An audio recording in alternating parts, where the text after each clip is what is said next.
So I heard a story today, which I'm going to repeat because it was told to me by someone that I trust very much.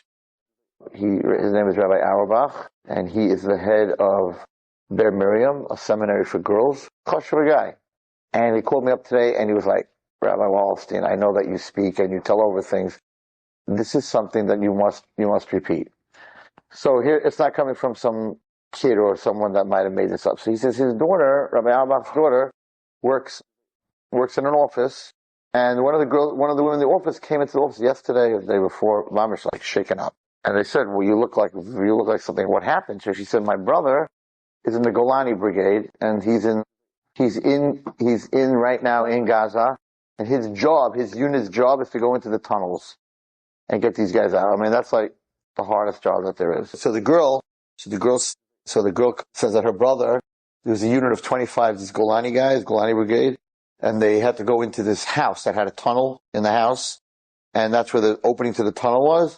And so it's interesting, the Israeli army, the officers go first. They don't send the guys in first, they go first. Yeah, that's how it is. I think, if I remember correctly, David Amelech and his armies, he went first. Usually talks about it.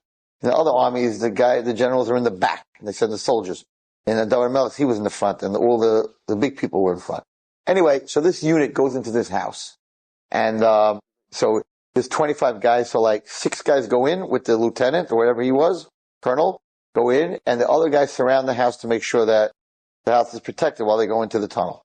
So the radio guy, like 15 minutes after they go in, he tries to reach his commanding officer, and there's no answer.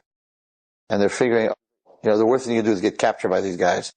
So they're talking outside. What do we do? Should we go? Do we go in? Do we stay out? He's not answering. We have to go in there and save. This is what she says. This is what her brother told her. So that her brother and the rest of the chevra, they leave like 4 or 5 guys outside, and they go inside. They figure they're going to have a firefight. They're going to have to save their commanding officer. They walk in, and standing at the entrance of this hole this cave, is a rabbi with a long beard, a long frock, like a black, he even explains what it looks like a Hamburg, one of those Rosh Hashiva hats, standing there. I guess the sergeant, whatever, he says, what are you doing in Gaza? Like, what are you doing in this house? What are you doing in this house? And this is what he says. And Rabbi Auerbach doesn't tell stories. These are kosher people.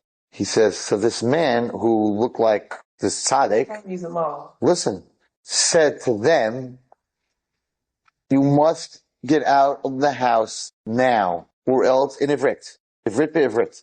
If you don't get out of the house now, there will be many widows, almanot, and many widows and orphans. You have to leave now. So the sergeant says, we cannot leave now. We have to go into the tunnel to find out where our boys are, where they are. And he said, no, you're not going into the tunnel. You have to leave the house now. And this soldier says, you don't understand. It's our commanding officer. We're not leaving without him. And this man's blocking the doorway to this rabbi's blocking the doorway to this tunnel. And he says, I'm really sorry, Rabbi, but I got to get you out of the way. And he puts his hands to pull the rabbi out of the way, and his hands go right through him. There's nothing there. And all the guys are standing there, and they're like, right, you can't believe such a thing. All the guys are standing there, and they're like, what are we watching over here? Who is this? What is this? What? I just told me the story. He called me today to tell me the story. So, wait, not finished. So, these guys are like in total shock. The commanding officer now is coming out of the tunnel. I guess for some reason the radios didn't work that deep, whatever it was. He's coming out of the tunnel, and this guy is still standing there. And the commander says, he's a commander. He says, why is there a rabbi in here? What's going on over here? And he tries to push him out of the way, and he just walks right through him. And the 6 guys walk right through this thing that's talking to them. And he turns around to all of them, he says, I'm begging you, you must leave the house now. And they're all freaked out. I don't even want to tell you another part of it, because then you totally won't believe the story. But the way he says it over is that when he was talking, this malach, whoever it was talking, that from his mouth was coming fire. And they're all looking at this, and they've never seen anything. Some of them are dati, some of them are not. They're totally freaking out. And he's like, get out now. And they all run out. He said they were mamish 20 steps out of the house, and the thing blew sky high.